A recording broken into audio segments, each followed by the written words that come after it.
Durant une période où la création est considérée comme non essentielle, il est bon de rappeler sa capacité à créer du lien. C'est pourquoi pour cette nouvelle exposition, les œuvres présentées seront toutes issues de rencontres, de discussions, entre l'artiste et des inconnus, croisés par hasard ou regroupés pour des projets.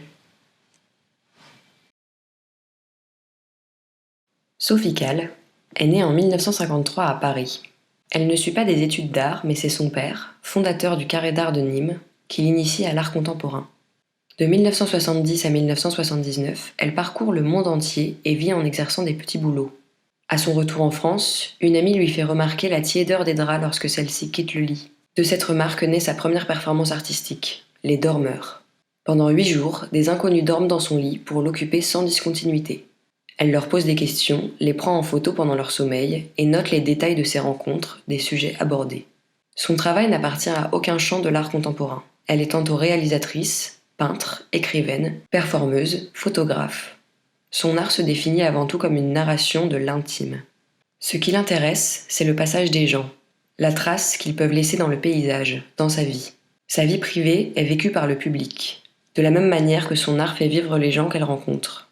Dans son œuvre, The Bronx, réalisée en 2002, elle demande à des passants de l'emmener où ils veulent dans le Bronx, et de préférence dans un lieu que jamais ils n'oublieraient s'ils pouvaient un jour partir. Elle photographie et retranscrit les récits de ses passants sur les lieux qu'ils aiment. En demandant à des inconnus de la guider dans le quartier, elle s'expose à un danger qui donne à son œuvre un certain frisson, et qui montre son intérêt pour le goût du risque. C'est d'ailleurs cette prise de risque qui constitue l'une de ses règles du jeu. Il est alors possible d'entendre jeu, J-E-U, et jeu, J-E, ces deux notions se superposant pour créer un jeu de l'intime. L'art de Sophie Calle questionne l'identité et son rapport à l'autre. Son art existe grâce à celui qui le regarde, mais surtout grâce à celui qui le fait, puisqu'il s'agit d'un travail collaboratif où les sujets de ses œuvres en sont les acteurs. Dominique Delpoux est né en 1962 à Albi, dans le Tarn. Diplômé de photographie, il réalise des commandes pour la presse, l'édition ou les institutions depuis 1993. Ce qui l'intéresse, c'est le portrait et la représentation que les personnes donnent d'eux-mêmes à travers la photographie. Dès le début de sa carrière, son intérêt pour les gens se concrétise à travers des séries, notamment sur les ouvriers, les adolescents, les sportifs, tout en questionnant la notion de double, de gémellité, notamment dans son travail sur les couples gémellaires.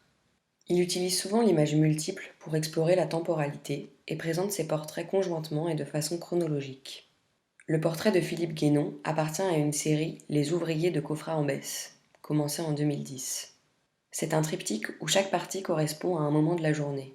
Celle de gauche représente le début du travail, puis la fin du travail au centre et à droite le retour au vestiaire, où l'ouvrier retire son bleu de travail pour enfin montrer son corps, qui il est.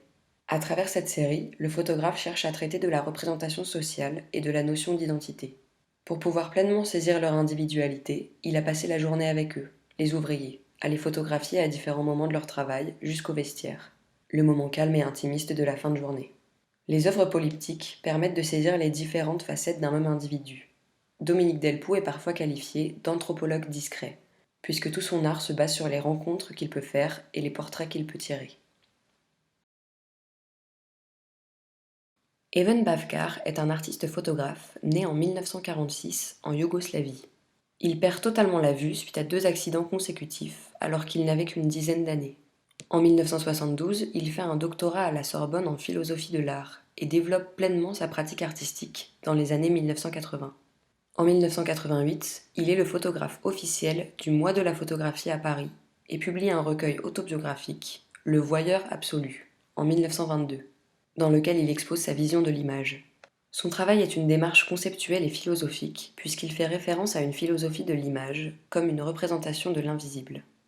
Il s'agit pour lui de matérialiser une image sur du papier, alors que l'original est dans son imaginaire. Il est plus intéressant pour lui de la posséder que de la voir, puisque c'est le reflet de son monde intérieur. Pour autant, il ne peut pas voir les sujets qu'il prend en photo. C'est pour cela qu'il se fait aider par des médiateurs, souvent des enfants, qui dirigent son appareil photo. De plus, les photographies sont prises principalement de nuit, ce qui peut faire référence au monde onirique. Les médiateurs sont alors en charge d'éclairer la scène avec des projecteurs. C'est un travail collaboratif où chacun expose ses envies et ses désirs par la photographie. Bavkar se représente une image qui appartient à son monde intérieur tandis que la photo qui est prise est le résultat tangible de plusieurs mondes invisibles. Pierre Bidart est né en 1968 à Bordeaux. En 1995, il réalise son premier livre, Quartier Musique, série dans laquelle il témoigne des actions de prévention menées par l'association Musique de Nuit auprès des jeunes de la rive droite de Bordeaux. Depuis 1977, il collabore à la revue Le Passant Ordinaire. Sa série Tangente, réalisée à Tanger en 2002, est un reportage photo sur les habitants de la ville qui veulent partir en Europe, pour espérer y trouver une vie meilleure et voir ce que le continent a à leur offrir. Son travail est fait de rencontres, puisqu'il part véritablement à la recherche de ses candidats. Il s'immisce dans les quartiers où s'organisent ces migrations clandestines, le point de départ d'un Eldorado européen. Pour cela, il voyage le plus léger possible pour se fondre dans la foule. Il ne part qu'avec un sac à dos et un petit appareil photo Leica pour ressembler à un touriste. De même, il ne réside que dans des hôtels en centre-ville, peu chers pour pouvoir être au plus près du monde. Pierre Bidart doit réfléchir à sa manière de voyager pour pouvoir rencontrer des gens et tisser des liens. Né en 1971 à Périgueux, Guillaume Hilleret vit et travaille à Bordeaux. Il est diplômé des Beaux-Arts de Bordeaux et pratique la vidéo, la photographie, le dessin, l'installation. Il développe un travail sur l'évolution de la perception du corps dans un espace. Pour lui, le temps et le lieu sont liés, c'est le temps qui construit les espaces. La série de photographies Mur aveugle, réalisée en 2010, cherche à nous faire reconsidérer notre espace immédiat. En effet, en passant devant, le marcheur peut être amené à se questionner sur ce qu'il se passe derrière ce mur. Une fenêtre laisse entrevoir une pièce, une ambiance, alors que le mur plein interroge sur cette frontière. Il laisse le marcheur à son imagination et ses interrogations. La démarche de Guillaume Hilleret va plus loin, puisqu'il a également rencontré les gens qui vivent derrière ce mur aveugle. Il a alors pris en photo la pièce et mis en confrontation les deux images, celle du mur nu et celle de la chambre, de la salle de bain, du bureau, mise en avant par un trait de lumière créé par un néon.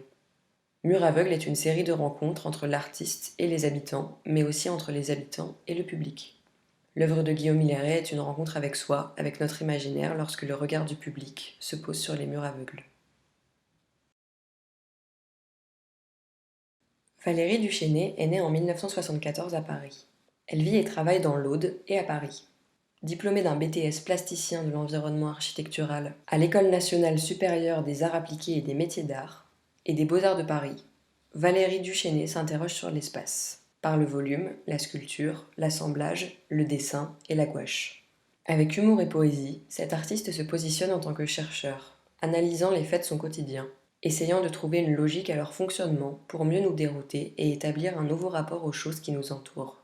Elle a développé un travail de la couleur et de volume autour de la rencontre et de la confrontation de l'espace, mais aussi de l'autre.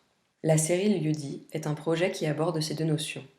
En effet, elle a élaboré un processus de rencontre où l'artiste propose des rendez-vous à des individus de milieux socio-professionnels différents.